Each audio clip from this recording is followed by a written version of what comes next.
pasal taubat, yaitu bertaubat kepada Allah Subhanahu wa taala. Pasal yang kedua itu adalah al-khauf, yaitu rasa takut kepada Allah Subhanahu wa taala. Yang ketiga semalam adalah pasal tentang zuhud, yaitu tidak mencintai kepada dunia. Nah, pasal yang keempat adalah sabar. Pasal yang kelima adalah syukur. Jadi taubat, khauf, rasa takut, zuhud, tidak cinta terhadap dunia, sabar dan syukur. Nah, yang keenam adalah ikhlas dan jujur atau benar. Dan sabda Nabi sallallahu alaihi wasallam di dalam hadis qudsi, yaqulullahu ta'ala al-ikhlasu sirrun min asrari istaudattuhu qalba man ahbabtuhu min ibadi. Dalam sebuah hadis qudsi Allah Subhanahu wa taala berfirman. Di hadis qudsi itu adalah redaksinya dari Nabi, sedangkan itu dari Allah Subhanahu wa taala. Ucapannya dari Rasulullah. Nah, sedangkan isi dan kandungannya itu dari Allah Subhanahu wa taala. Diucapkan oleh Nabi, disampaikan oleh Nabi. Nah, itu adalah ngarannya hadis qudsi. Hadis qudsi lain lawan Al-Quran. Kalau Al-Quran itu dari Allah Subhanahu wa ta'ala langsung, dan itu juga yang disampaikan oleh Rasulullah sesuai dengan redaksinya. Nah, itu Al-Quran.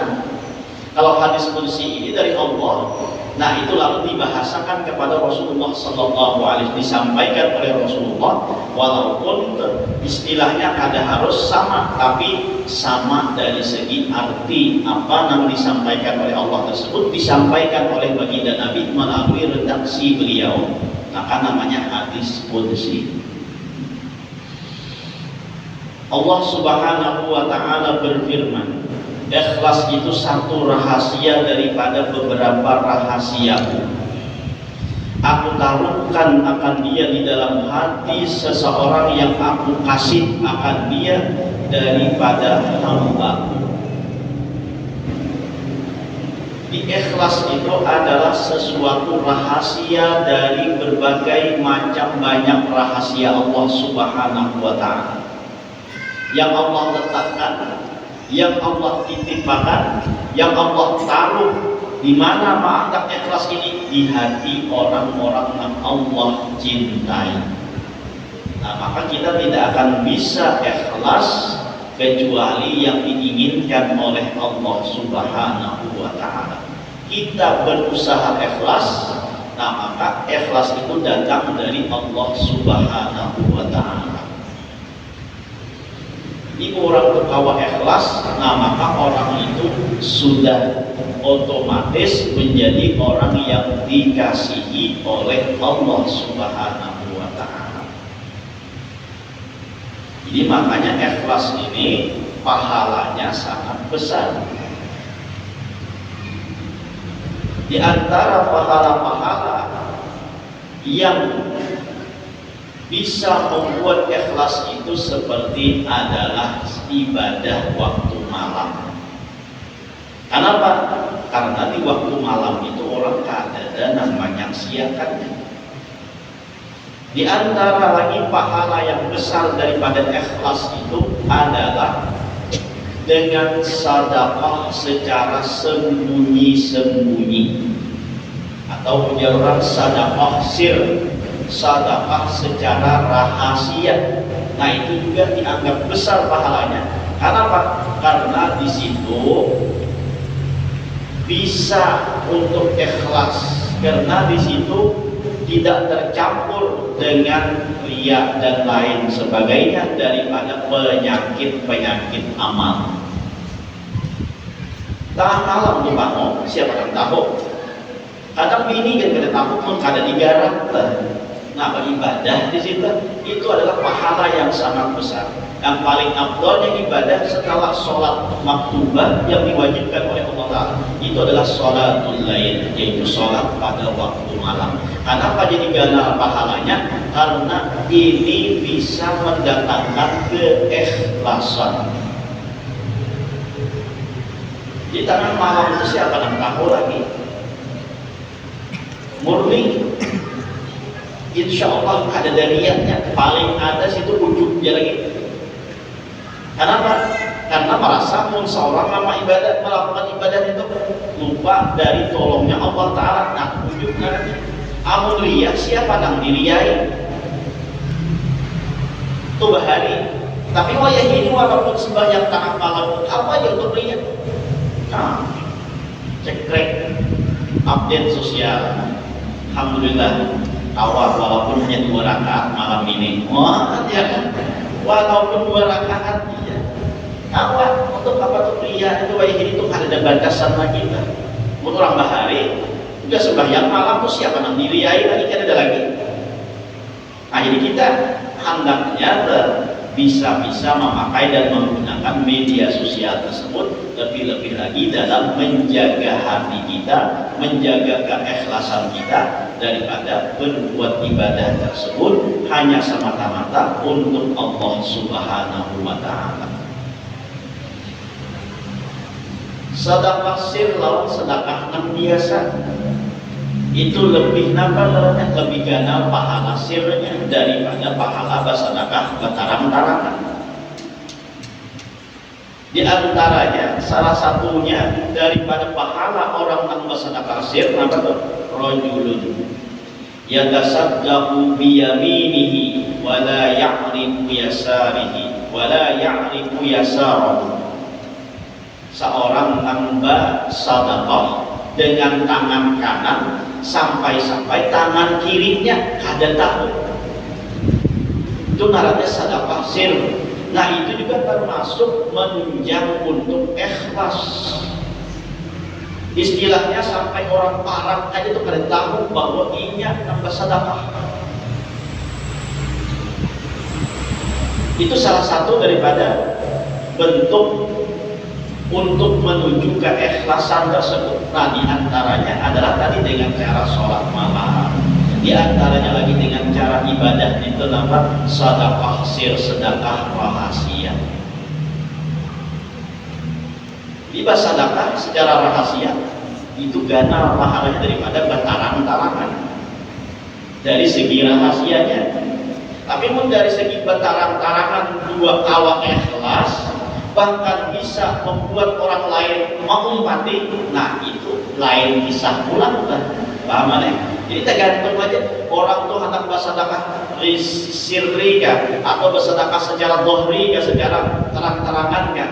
Kita jangan menganggap banyak riya itu kita sampai jadi itu bersedekah terang-terangan itu. Nah, itu kita jaga hati kita jangan sampai mendawa orang lain dengan kata baik inya hendak bersedekah sir kan, inya hendak bersedekah terang-terangan kan. Itu tasarah inya asal aja tuh nambah sedekah bisa menjaga hati.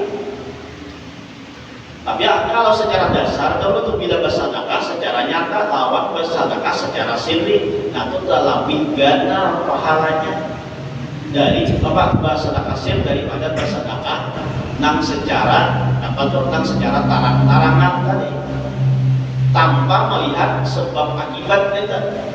Secara dasar aja ini bersedekah dohir, ini bersedekah sir, maka pahalanya lebih gana nang bersedekah sir tadi. Kenapa? Karena ini bisa memurnikan niatnya dan bisa mengikhlaskan amalnya tersebut. Nah, tapi lain pembicaraan lagi kalau yang dohir ininya bersedekah, lalu niatnya untuk apa? Untuk syiar, untuknya apa? Agar orang mengikuti. Nah, kayak ini juga akun bersedekah. Nah, itu lain kisah lagi, lain pahalanya lagi. Jadi tergantung masing-masing aja tuh. Tapi yang jelas bahwa kemurnian dalam beribadah, keikhlasan dalam beribadah itu merupakan nilai yang sangat luar biasa di sisi Allah Subhanahu wa Ta'ala. Nah, jadi ikhlas ini adalah orang yang dipilih oleh Allah Subhanahu wa taala. Jadi Allah letakkan di hati orang yang dicintainya daripada hamba-hambanya. Dan sabda Nabi sallallahu alaihi wasallam, akhlisil amala yujzika minhul qalilu. Artinya ikhlas engkau akan agamamu, maka memadalah akan dikau amal yang sedikit. Jadi beramal itu walaupun sedikit tapi ikhlas itu cukup, daripada banyak tapi kada ikhlas, nah itu kada mencukupi, kada dapat pahala apa-apa. Jadi beramal walaupun sedikit ikhlas, maka itu akan mencukupi.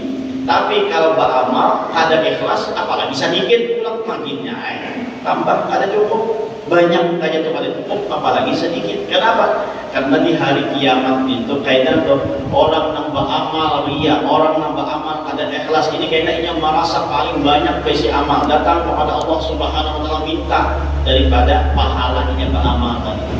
Lalu pujian Allah semalam jika beramal itu hendak minta pujian dan itu sudah dipuji, nah maka aku ada umpat-umpat jika hendak minta pujian si anu, lawan si anu kada lawan aku itu beramal, aku kada kembali lagi sudah dipuji, yang dapat sudah pujian itu, sehingga waktu di akhirat itu inya merasa rugi. Kenapa? Karena kada dibalas oleh Allah Subhanahu wa taala, karena amal yang ada untuk Allah taala. Nah, sehingga orang yang beramal semata-mata karena Allah Subhanahu wa taala, nah maka itu Allah yang akan membalaskan pahalanya, walaupun amal itu sedikit, maka Allah Subhanahu wa taala akan melipat gandakannya. Nah, tapi kalau orang beramal walaupun banyak tapi kada ikhlas dan bahkan niatan itu ria dan lain sebagainya, nah maka tidak akan mendapatkan pahala apa-apa. Lapah kita beramal sudah. Maka ini duduknya sampai ke Isya. Jawaban, mau kita ada ikhlas, mau kita tuh ada tujuan lain, kada semata-mata karena Allah, sia-sia kita duduk. Nah ini lapah nyawara aja. Nah makanya kita tata yang semata-mata hanya untuk menjunjung perintah Allah Subhanahu wa taala. Jadi bila amal kepada ikhlas ada bernilai. Jadi kita hanya meminta dan mengharap daripada Allah Subhanahu wa taala. Beramal itu hanya untuk Allah taala. Biar kayak apa orang menyembah kayak apa, mun kita untuk Allah dan kita bujur, ya sudah laksanakan. Kada usah minta sambat, minta ini, minta itu. Kita hanya minta pahala kepada Allah Subhanahu wa taala. Kita hanya minta balasan dari Allah taala. Namun kita hanya minta balasan dari Allah taala, jangan dicampuri lawan yang lain-lain. Kita beramal dengan hendak dapat pahala dari Allah taala, jangan lagi itu dicampuri lawan yang lain-lain. Bila tercampur itu naranya kada ikhlas, naranya kada murni lagi. Kenapa bercampur? Nah jadi ikhlas ini adalah sebuah bentuk amal yang semata-mata tujuannya untuk Allah. Maka cirinya orang ikhlas ini di hadapan orang lain ataupun surangannya beramal tetap kada berubah. Atau di antara ciri orangnya ikhlas. Bila beramal ibadah di hadapan orang lain rajin, di saat inya surangan kulir, nah berarti itu ada sesuatu yang masih belum murni. Kenapa? Karena di hadapan manusia inya rajin, berarti kan masih ada melihat pandangan manusia.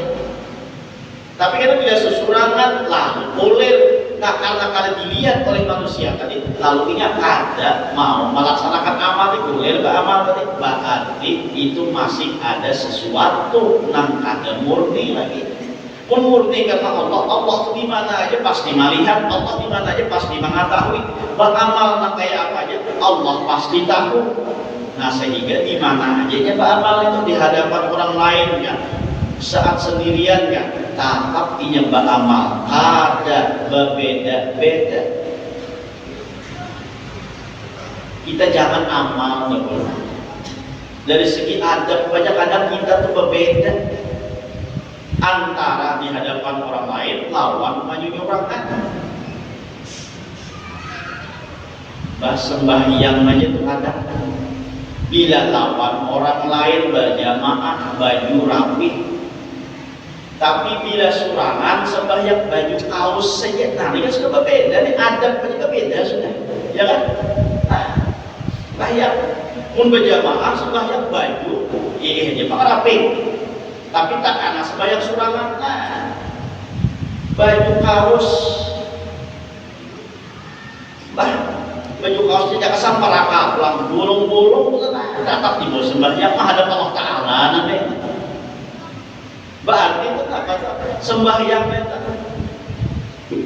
ada masih melihat penilaian lawan manusia. Bila di hadapan manusia bagus potongan, bagus baju. Bila di hadapan orang apa? Di hadapan orang lain bagus. Bila surangan lalu sembarangan kayak apakah nampaknya untuk aurat juga. Nah itu artinya apa? Ada perbedaan sudah.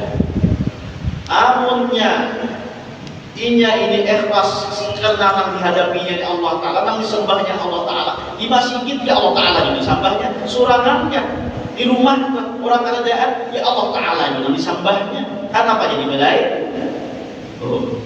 Ya kan? Di masjid itu Allah Ta'ala juga Allah, di rumah bang siapa? Ya Allah Ta'ala juga.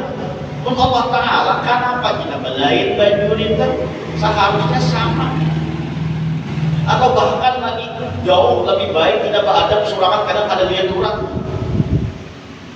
Amun sembahyang misalnya pakai gamis, pakai sorban misalnya di hadapan orang lain rasa sopan, nah surangan barang sembahyang nah pakai pulang, pakai apa lagi bergamis, Allah Akbar, nah itu lebih bagus lagi nih ya kan? Ini gak ada, udah ada orang rapi, surangan, nah apa-apain puluh-puluh, ya kan? Sembahyang aja tuh apa-apain puluh-puluh, Allahu Akbar. Bangkit daripada sujud tuh naik ke atas rakaat, angkat pulang, rapinya kadang ini sembahyang.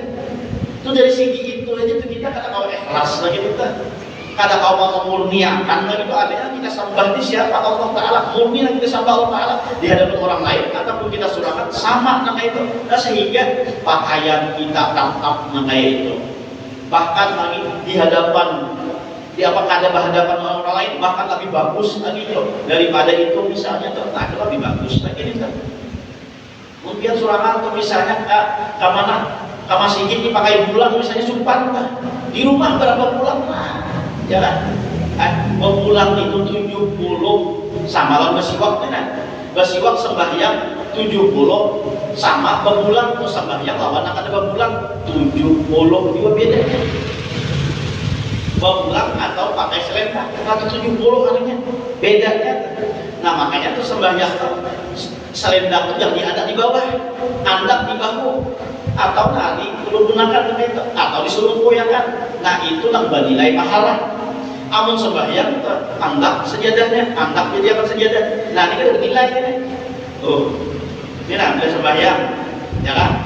Bahwa ada selendang lainnya tidak karena atau sorban. Nah bila jadi andak di bawah dijadikan persahapan aja, itu ada bernilai 70. Tapi bila jadi andak di bawah sembahyang, nah maka itu bernilai 70. Itu bedanya kan? Nah, jadi kita kadang awal tuh berhadapan orang lain sembahyang itu berbulan misalnya di rumah berapa bulan nah, ya lah, gak betul. Jadi musuhan tuh. Kalau kaum kan sini nah, di mana istiqomah sini. Menurut ini kadang-kadang berbulan kadang-kadang ada juga. Tak karena berbulan, tak karena ada. Muslimin ya belum lihat tuh, belum perhatikan tuh tiap malam Arafat pasti sih berbulan sudah. Kamu sudah terbiasa, kamu tidak ada supannya lagi. Yang pertama jadi supan itu, sudah berurusan karena itu. Tapi yang kurang mencangani juga. Yang pertama itu harus mencangani, mari rasa dicangani juga. Yang pertama tapi sudah bertarusan kan itu masa biasa ya sudah ada apa lagi. Nah itu juga tuh ikhlas tuh itu tuh asalnya kita tuh hati hendak ini hendak itu ayo bawa aja beribadah dong, bawa aja kita beribadah itu kayaknya akan hilang di perasaan itu. Ya kan ada lagi perasaan namun minta puji apa segala macam karena sudah terbiasa, bahkan bila sudah kita rajin maka itu konsisten maka itu ada melakukan maka itu rasa kurang jadinya. Nah jadi ikhlas. Jadi ikhlas itu kita sembah itu kita kehendaki itu Allah Ta'ala hanya semata-mata untuk Allah Subhanahu Wa Ta'ala. Nah sehingga dimanapun kita berada, baik bersama orang lain ataupun kita susurangan, maka tidak akan merubah daripada ibadah kita tersebut, daripada amal kita tersebut, atau daripada adab kita tersebut. Karena yang kita ibadah ini adalah yang kita sembah ini, yang kita tunduk ini kepada Allah Subhanahu Wa Ta'ala. Nah sehingga itu nang wujud ikhlas nang murni semata-mata karena Allah Subhanahu Wa Ta'ala. Jadi kalau semata-mata karena Allah, walaupun amal itu sedikit, maka itu akan mencukupkan ujar Rasul Sallallahu Alaihi Wasallam. Nah kita beramal itu jangan taruh saja. Walaupun awalnya ada perasaan ini, perasaan itu, harusakannya. Insya Allah lawas-lawas kita hilang perasaan itu. Nah timbul apa? Hanya semata-mata karena Allah Subhanahu Wa Ta'ala. Ini itu kayak berisi baju hanya aja bentuk. Pertama kali memakai dia pernah. Kalau rasa hanya, tapi sudah rancak dipakai. Nah ada perasaan apa-apa lagi. Ada beban apa-apa lagi, karena merasa baju banyak lagi. Nah itu juga kita beramal itu. Jangan mempedulikan orang lain. Kalau itu adalah benar dan itu adalah ibadah kita semata-mata karena Allah, nah harus sakatnya. Jangan mendangarakan kehadiran orang. Ya kadang-kadang kita tuh amping beramal karena ada nama mandir. Padahal bagus saja kita beramal, tapi kan ada nama mandir, lalu ada mau lagi beramal. Nah, itu berarti ada ikhlas itu. Mungkin kita beramal itu biar kayak apa, jujur sudah kita beramal ini biar kayak apa, orang memandir, kayak apa, orang memadahkan dan lain sebagainya. Kita tetapkan apa? Karena kita tuju itu adalah Allah Subhanahu Wa Ta'ala. Nah jadi ikhlas itu adalah ujar Rasulullah al-ikhlisil amala yujzika minhul qalil. Ikhlas engkau akan agamamu, maka memadalah akan dikau amal yang sedikit. Dan sabda Nabi Sallallahu Alaihi Wasallam, Inna Allah Azza wa Jalla la yaqbalu minal a'mali illa ma kana lahu khalisan wa ibtigha'a wajhihi.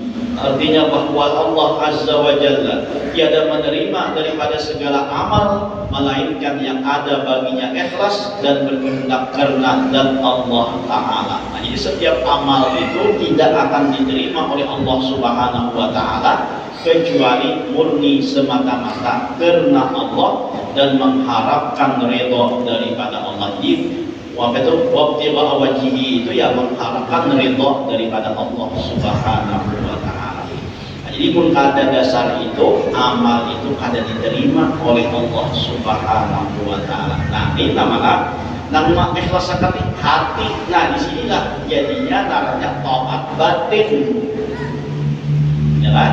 Jadi nama olah ini kan hati kita ini tujuannya beramal untuk siapa? Nah di hati ini ada. Makanya ikhlas ini termasuk daripada apa tadi amal batin kita. Jadi walaupun amal itu kayak apa aja banyaknya, kada ikhlas tetap ada diterima oleh Allah Ta'ala. Karena amal itu yang diterima adalah semata-mata ikhlas karena Allah. Kada hendak minta sambat, kada hendak minta lihat, kada hendak minta damar dan lain sebagainya. Itu yang disebut dengan ikhlas.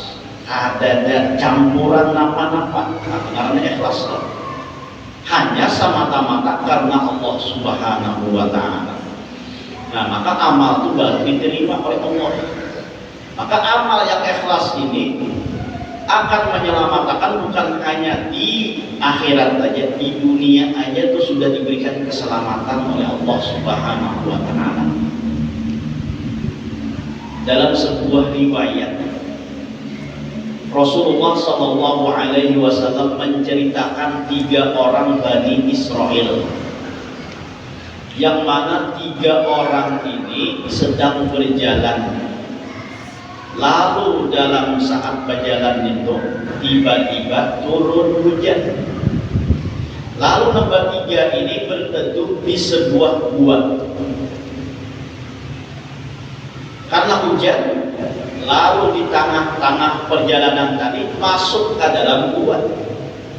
Saat hujan tersebut, angin ribut, lalu jatuhlah sebuah batu nangganal persis menutupi lubang atau muka gua tersebut, sehingga gua ini menjadi tertutup, sedangkan orang yang bertiga ini terjebak di dalam gua tersebut. Nah, berusaha untuk menggeser batu tangganal tadi. Bertiga menunjuk, saya kira tak geser, saya kira keluar daripada gua tersebut. Yang ada hawa juga. Sudah berusaha, kayak apa caranya? Ini bila yang ada keluarnya nggak bisa, ya kan? Mati kelaparan di situ, mati jangan di situ, mati jangan hanyurang tuh. Aman, kada hawa. Keluar kemana? Kalau keluar tak tutup dalam gua itu.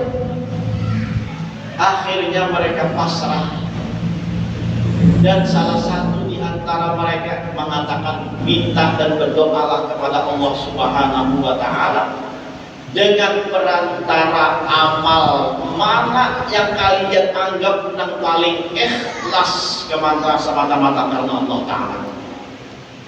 Ujar nang di antara nomor 3 tadi itu ada saya kamu nyoba Bapandir. Kayak itu kita berdoa aja minta oleh Allah taala dengan perantaraan amal yang paling ikhlas yang pernah digawi amal yang mana, minta melalui wasilah amal tersebut kepada Allah agar kita bisa keluar daripada gua ini. Jadi ingat-ingat tuh, mana amal yang paling dirasa paling ikhlas, yang paling murni semata-mata karena Allah. Kita berdoa masing-masing.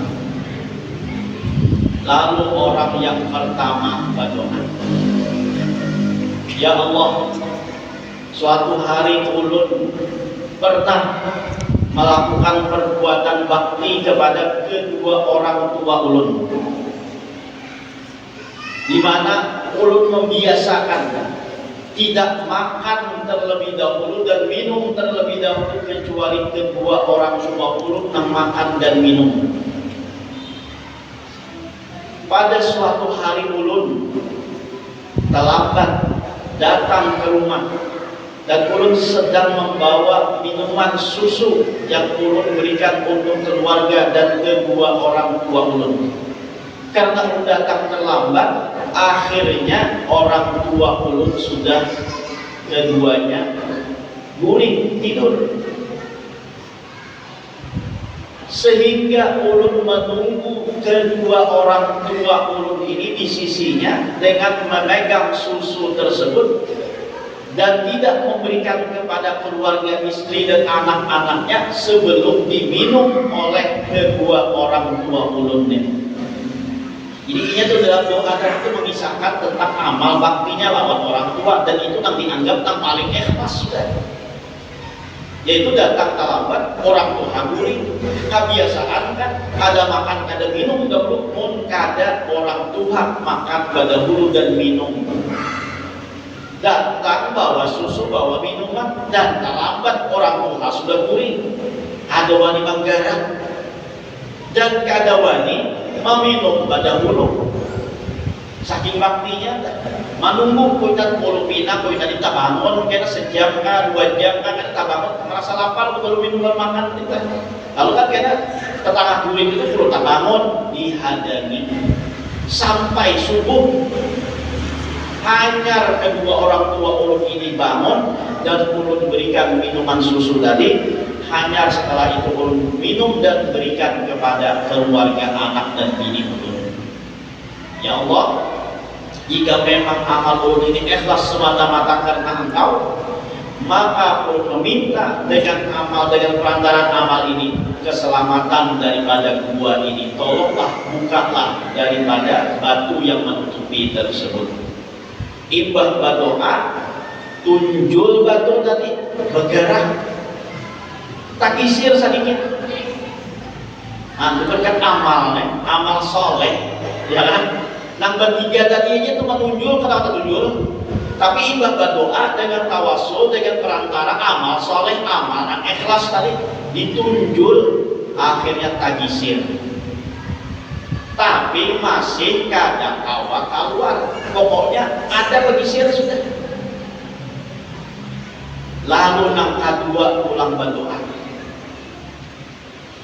Yang kedua ini mengatakan, ya Allah, ulun memiliki suatu amalan yang ulun anggap itu yang paling ikhlas kepadamu, yaitu bahwa ulun ini mencintai sepupu ulun perempuan yang cantik, yang luar biasa, tapi dia selalu menolak lawan ulun. Pada suatu ketika sepupu ulun ini dalam keadaan terjepit, lalu ingin pinjam uang lawan ulun, hendak berhutang lawan ulun. Maka ulun pun mensyaratkan,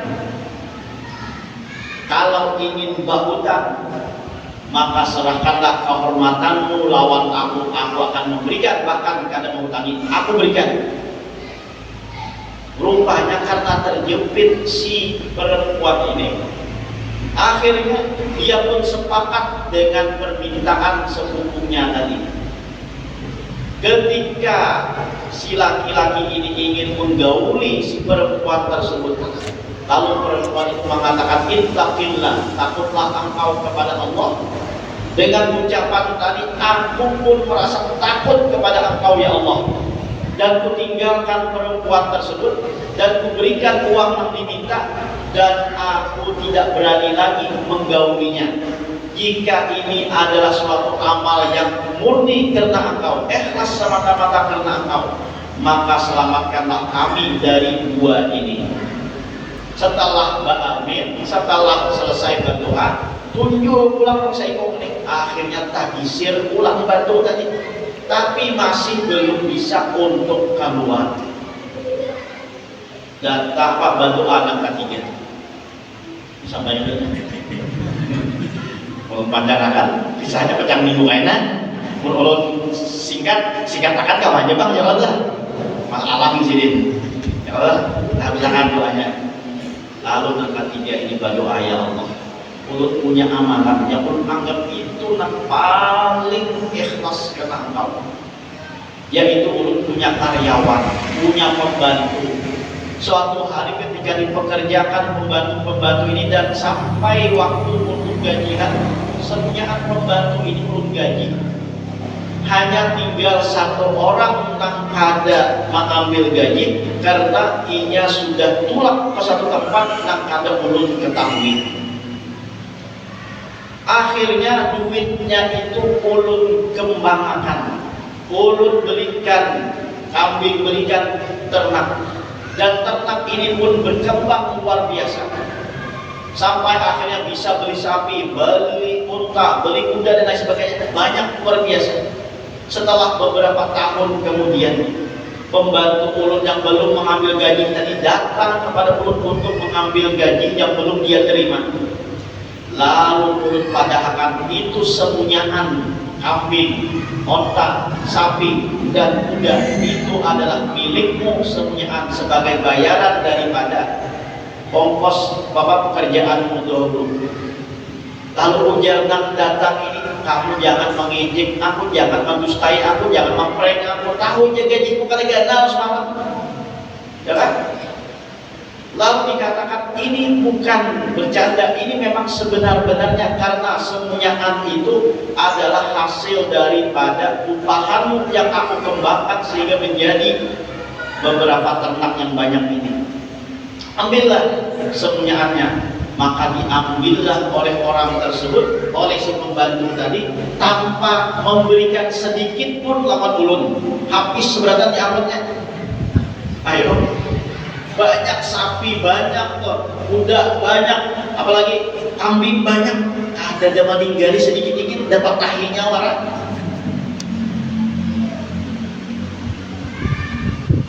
Kalau memang itu semata-mata murni karena Engkau ya Allah, maka ulun minta kepada Engkau, selamatkanlah kami dari gua ini.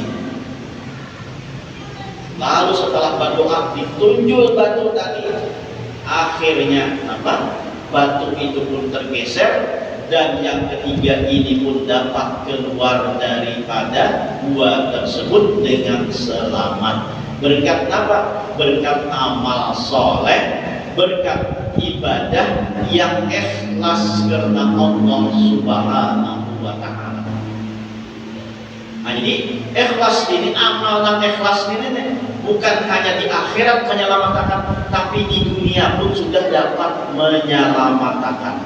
Nah, bagaimana kita tinggal mengatur hati kita bahwa kita beribadah ini semata-mata karena Allah, bukan karena untuk dipuji, bukan karena untuk minta sambat, minta dengar, dan minta lihat dan lain sebagainya, tapi itu adalah murni untuk Allah Subhanahu wa Ta'ala. Maka dalam keadaan apapun